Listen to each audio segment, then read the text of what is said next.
New this morning, the Washington Post is reporting that Congress will not vote on extending President Donald Trump's 30-day emergency order. It comes after D.C. Mayor Muriel Bowser reiterated yesterday that she doesn't think it's necessary. But that doesn't mean the federal presence is going away. Our Randy Ayala is live outside the Capitol this morning with what it means for the district and what we learned about the mayor's federal exit strategy. Good morning. Yeah, good morning to both of you. The current federal order here was set to expire September 10th next week unless extended by Congress. But new reporting from the Washington Post here suggesting that there's no plans in either the House or the Senate to take up a vote on an extension. Mayor Bowser signed an executive order allowing indefinite coordination between local and federal law enforcement, meaning a vote by Congress is not really necessary to keep the federal presence in place in the district. Mayor Bowser says the goal is to lay out a future beyond the president's order. Let me tell you without equivocation that the mayor's order does not extend the Trump emergency. In fact, it does the exact opposite.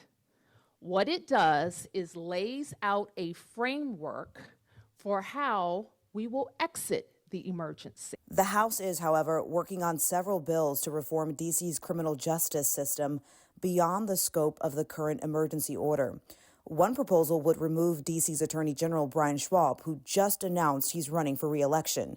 Another would lower the age a child can be charged as an adult from 16 to 14 for certain violent crimes. Taking away our Attorney General in a time where we are most vulnerable is one of the ones that we are most adamant about making sure does not move forward. We need our Attorney General now to fight in court on our behalf.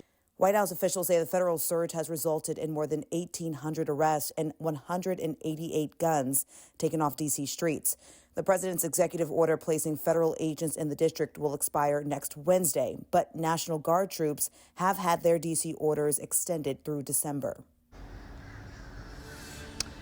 All right, Mayor Bowser recently announcing a new bargaining agreement with MPD, and now D.C. Council is set to take up a 13% pay increase for officers when they return in 2 weeks. Now, a big part of this bargaining agreement, or the reason behind it, was this federal presence, and we're hearing that from D.C. Police Union. Guys.